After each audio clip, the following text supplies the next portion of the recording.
For more on investing in China and other emerging markets, let's bring in PIMCO's head of emerging markets, portfolio management, Pramol Dhawan. It's great to have you on. That's where I'm going to start, because just today we saw rates cut in China. We certainly see an economy there that's trying to be officials are trying to stimulate. So is it investable, or when we're having conversations like the one John and I just had about connected vehicles and more trade restrictions, is it too risky? Well, it is investable. Thanks for having me on, Morgan and John. It is investable, but we don't see a lot of opportunities there. And I think that speaks to the starting conditions. I think with the dialogue between the US and China right now, the US clearly has an upper hand given its current state of its economy. China's really struggling to restart and reignite animal spirits in its economy. The policy cut is emblematic of that, and they're going to have to do a lot more, both fiscal and monetary stimulus, to restart growth in that economy.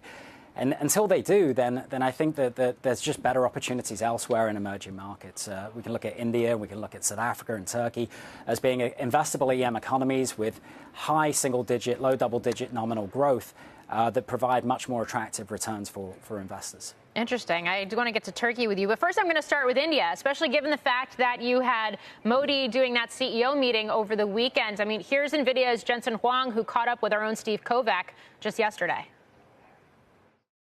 Prime Minister Modi is inspiring. Every time I've seen him, he is such an incredible student. Loves technology, loves artificial intelligence. He was one of the first people I ever explained artificial intelligence to. This is an extraordinary time for him and time for India, because it's a reset of the whole computing stack. India markets have already had a very strong year. Does it keep going? Well, we think it does. I mean, the IPO cycle's in full swing. There's a lot of enthusiasm about investment in India. And part of that comes from remobilization of portfolios away from China and into India. It wasn't long ago before China had a much bigger weighting in the MSCI stock indices. Now that weighting is being diluted and India's is increasing, and we see that trend continuing going forward.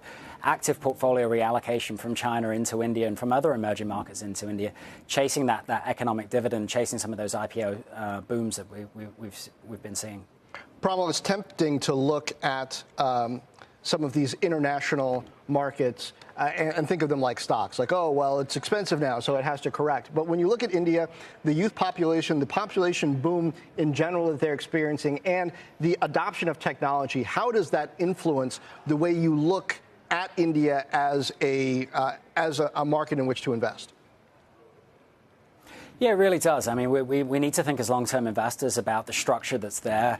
You know who you're dealing with right now in terms of policymakers, the institutions, the rule of law is still pretty good and pretty strong in that particular country, and those all factor into longer-term investment decisions. But really, at the crux of the investment discourse is, what is my growth? What is the business model of that country? And I think India clearly has a very good one right now, and it's being able to capitalize on the fact that China's just going the opposite way, unfortunately for China.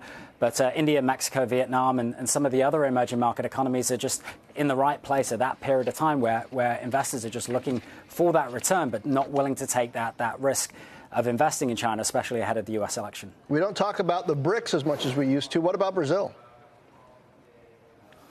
You know, Brazil is a case in point where the fiscal policy in that particular country is really derailing any of the investment thesis.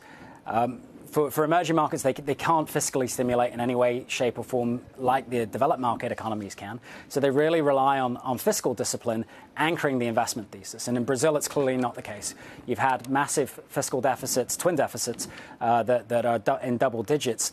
And when fiscal is that profligate, then monetary has to accommodate. And that's what you're seeing. The central bank is hiking rates in that country at a time where the Federal Reserve and most other developed market and emerging market central banks are going to be cutting rates. It is effectively tapping the brakes because the government is hitting the accelerator. And that becomes quite a fractious investment backdrop. So I would think that from Brazil, you know, the starting levels of yields are very, very interesting. The currency looks quite cheap. But until and unless the government can curtail its fiscal spending, then it's difficult to see a longer-term investment proposition there.